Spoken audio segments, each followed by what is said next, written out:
So very proud to have my new book out on the corners of Argyle and Glenwood, which I worked on with Pete Pin, who's a photographer in the United States, Cambodian-American, and Silong Chhun, who is a Cambodian-American activist, filmmaker, photographer as well, who lives near me in Seattle.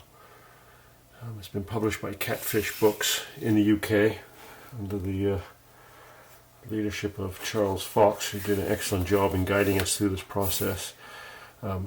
Silong wrote the words, and he was basically probably a young man during the era when I took these pictures in the early 1990s in Chicago, in Illinois, at the corners of Argyle and Glenwood. The opening image is the back alley, actually right behind those corners. A bunch of the young men who I worked with on the left. A family, Cambodian refugee family, coming out in their back deck. This is a picture of Nguyen, right on the corners there, spending the afternoon with his White Sox Chicago baseball team hat and a police car monitoring everything behind, which was pretty typical. One of the families, a couple of mothers out on this hot summer's day, trying to stay cool. The street was very public. The way they used it was lovely. People just came out and took over the spaces and made family and made time for each other. They were often very crowded in these homes. So the outdoors, outside these apartments, was often the best place for them to just get some space and enjoy each other's company.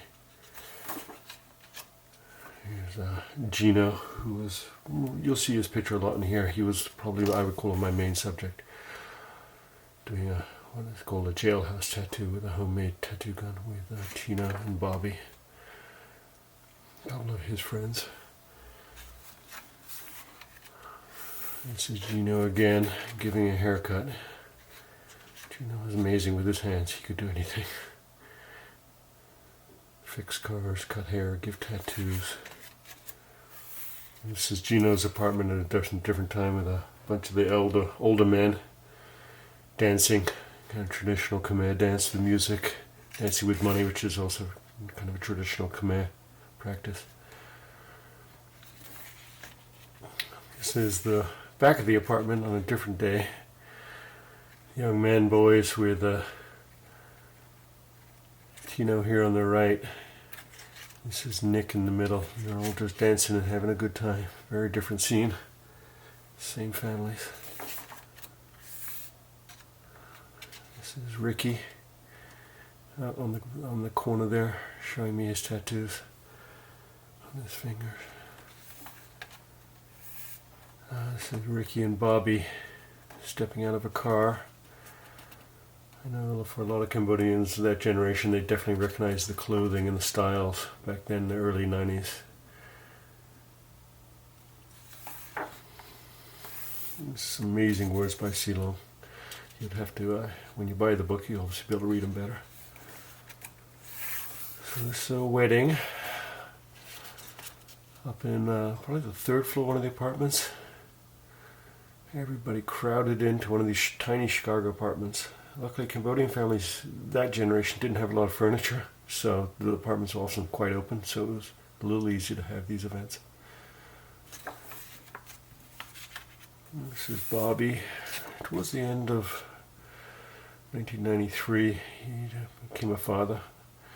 That's his young daughter there, and his girlfriend, watching TV.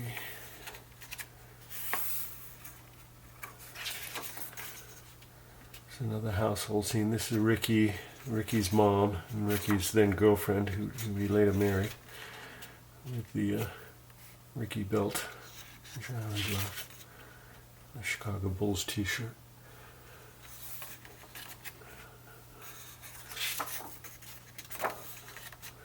This is Ricky getting married a few months later in the summertime, right outside the apartment.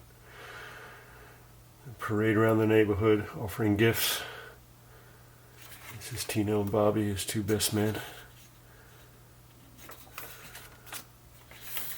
Another shot of Ricky with actually his younger sister Wendy, who's now a college graduate. I talked to her a few years ago.